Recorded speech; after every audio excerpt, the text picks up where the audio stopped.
नमस्कार बच्चों।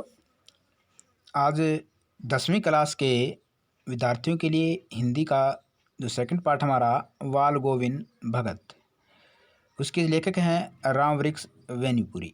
Very very important हमारा ये लेखक है, लगभग परीक्षाओं में इसको पूछा जाता है, तो इसको अच्छी तरह याद करना। तो बाल गोविंद भगत जो पाठ है, इसके जो लेखक हमारे हैं राम वृक्ष वेनीपुरी जी। तो इसका जीवन परिचय और साहित्यिक परिचय हम दोनों पढ़ेंगे। साहित्य के बारे में पढ़ेंगे और जीवन के बारे में हम इसकी जानकारी प्राप्त करेंगे। तो उसका जीवन परिचय है, प्रसिद्ध संस्मरण एवं रेखा चित्रकार श्री राम वृक्ष वेनीपुरी का जन्म सन 1899 ईस्वी में बिहार के मुजफ्फरपुर जिले के वेनीपुर गांव में हुआ। तो राम वृक्ष वेनीपुरी का जन्म 1899 में हुआ। कहाँ हुआ? बिहार में हुआ। और बिहार का जिला कौन सा है? मुजफ्फरपुर। और मुजफ्फरपुर ज़िले में एक गांव है वेनीपुर। वेनीपुर गांव में इसका जन्म हुआ था। बिहार के मुजफ्फरपुर जिले के वेनीपुर गांव में 1899 में जन्म हुआ था। ये वेनीपुर गांव है, इसी कारण से इसने अपने नाम के पीछे अपने गांव का नाम लगाया वेनीपुरी। तो बचपन में ही क्या माता पिता का देहांत हो जाने के कारण इसका लालन पालन पोषण इसकी मौसी ने किया था। बचपन में इसकी माता पिता का देहांत हो गया था और माता पिता के देहांत के बाद इसकी जो मौसी थी उन्हें इसका लालन पालन पोषण है वो किया। इनकी प्रारंभिक शिक्षा गांव में हुई। जो प्रारंभिक जो शिक्षा होती है 8वीं 10वीं तक की, वो उन्होंने गांव में ही अपनी शिक्षा पूरी की। मैट्रिक पास करने के बाद ही गांधी जी के असहयोग आंदोलन में शामिल हो गई। अब 10वीं क्लास की परीक्षा देने के बाद, 10वीं पास करने के बाद ही इन्होंने गांधी जी का जो असहयोग आंदोलन चला हुआ था उसमें शामिल हो गए थे।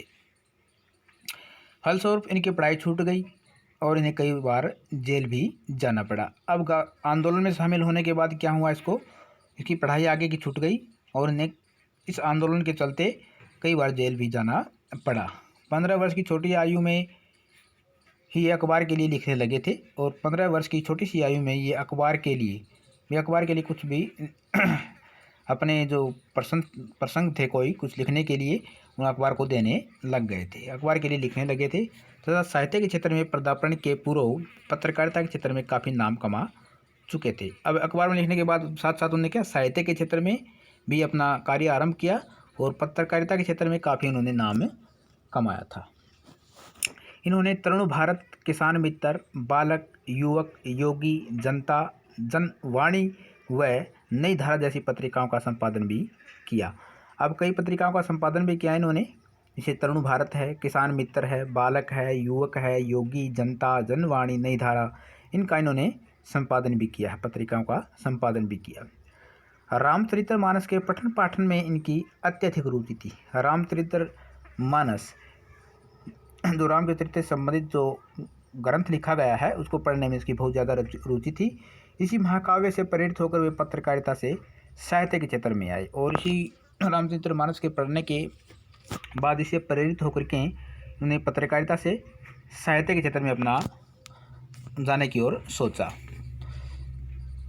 तथा आजीवन साहित्य लेखन में जुड़े रहे। और उसी के साथ साथ वे आजीवन, जब तक इसकी मृत्यु नहीं तब तक ये साहित्य के क्षेत्र से जुड़े रहे। और 1968 में इस महान लेखक का देहांत हो गया, मृत्यु हो गई। तो 1899 में इसका जन्म बिहार बेनीपुरी में और 1968 में इसका देहांत हो गया। तो ये रचनाएँ थी भाई, रचनाएँ श्री राम वृक्ष वेनीपुरी जी ने अपनी लेखनी से हिंदी एवं गद्य साहित्य की अनेक विधाओं की वृद्धि की। इनकी प्रमुख रचनाओं के नाम इस प्रकार से हैं। तो रेखा चित्र में इन्हें क्या कहा? माटी की मूर्तें, लाल तारा, गेहूं और गुलाब, मील के पत्थर, नेत्रदान, मन और विजेता। तो रेखा चित्र में उन्होंने क्या किया? माटी की मूर्तें, लाल तारा, गेहूं और गुलाब, मील के पत्थर, नेत्रदान, मन और विजेता, इस प्रकार के इन्हें रेखा चित्र तैयार किए। संस्मरण भी इन्होंने लिखे, जंजीरें और दीवारें, ये इसके संस्मरण हैं। संस्मरण मतलब तो यादें, जंजीरें और दीवारें। यात्रा वृंत भी लिखे, यात्रा के बारे में इन्होंने लिखा, पैरों में पंख बांधकर। यात्रा वृंत है इसका ये, पैरों में पंख बांधकर। उपन्यास है इसका पतितों के देश में। उपन्यास क्या है? पतितों के देश में एक उपन्यास लिखा उन्होंने। नाटक भी बनाया इन्होंने एक, अम्बपाली। कौन सा नाटक बनाया था? अम्बपाली। निबंध भी था इसका मसाल। निबंध कौन सा था इसका? मसाल। कहानी थी इसकी, एक कहानी चिता के फूल। ये कहानी थी इसकी, ये इसकी महत्वपूर्ण रचनाएं हैं। रचनाएं तो बहुत हैं, लेकिन महत्वपूर्ण रचनाएं दी गई हैं यहाँ पर। इनका संपूर्ण साहित्य वेनीपुरी रत्नावली के 8 खंडों में प्रकाशित है, और इसका संपूर्ण जो साहित्य जो कुछ लिखा है इन्होंने, एक वेनीपुरी रत्नावली के नाम से प्रकाशित है, और इसके 8 खंड हैं। अब साहित्यिक विशेषताएं देखिए वेनीपुरी जी की। वेनीपुरी जी ने अपनी साहित्यिक रचनाओं में राजनीति से जुड़े हुए पुरुषों की चर्चा की है।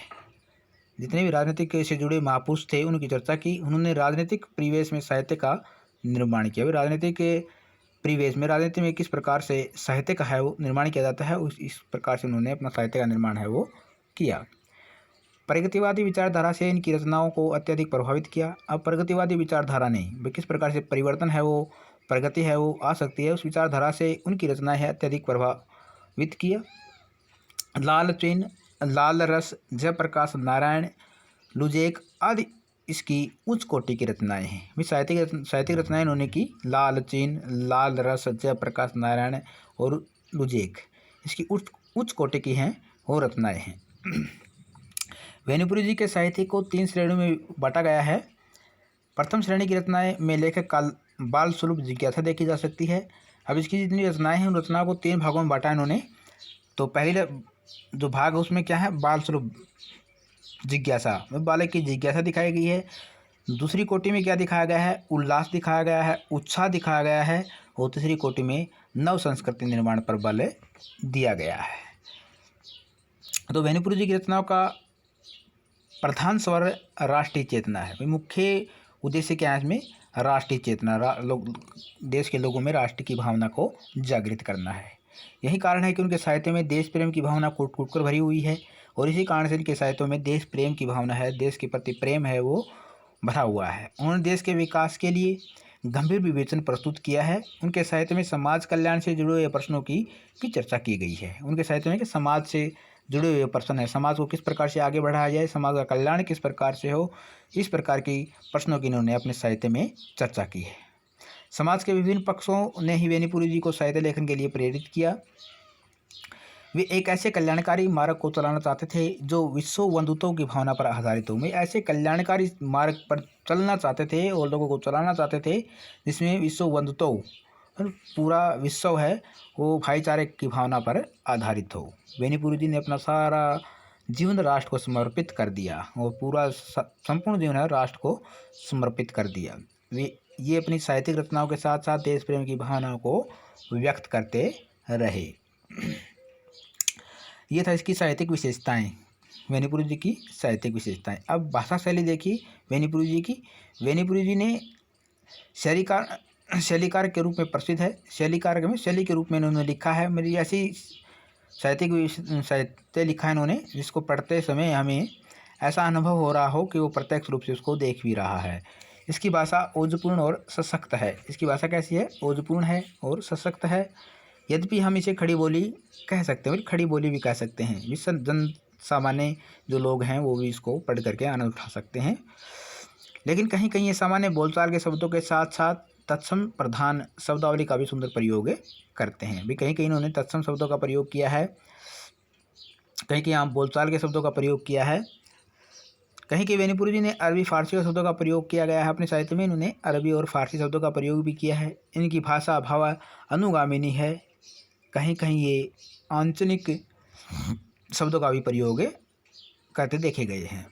एक सफल पत्रकार होने के कारण उनकी भाषा में सहजता है, सरलता है, बोधगम्यता देखी जा सकती है। ये सफल पत्रकार की एक पहचान होती है कि उसकी भाषा में सहजता होनी चाहिए, सरलता होनी चाहिए, बोधगम्यता है वो भी होनी चाहिए। तो सारी चीज़ें इसके साहित्य में थी।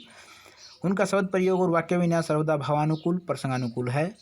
और शब्द प्रयोग और वाक्य विन्यास कैसा है इसका, भावानुकूल और प्रसंगानुकूल है। रामवृक्ष वेनीपुरी जी ने प्राय प्रसाद और संवेग 2 शैलियाँ का प्रयोग किया गया है। उस शैली का प्रयोग किया उन्होंने कौन सी शैली का, संवेग शैली और प्रसाद शैली। प्रसाद शैली का प्रयोग अधिक देखा जा सकता है, और कुछ सत्रों पर ये विचारात्मक, व्याख्यात्मक तथा सूत्रात्मक शैलियों का भी प्रयोग इन्होंने किया है। ये अपनी जीवंत भाषा को अलंकारपूर्ण शैली के कारण पाठकों को विशेष रूप से प्रभावित करते हैं, और इन्होंने अपनी भाषा शैली में अलंकारों का भी प्रयोग किया है। विशिष्ट शैलीकार होने के कारण इन्हें कलम का जादूगर भी कहा जाता है। तो कलम का जादूगर किसे कहा जाता है? राम वृक्ष बेनीपुरी को कहा जाता है। तो ये था हमारा राम वृक्ष बेनीपुरी का जीवन परिचय। तो इसको अच्छी तरह से याद कर लेना। कोई समस्या रहे तो कॉल करके पूछ सकते हैं।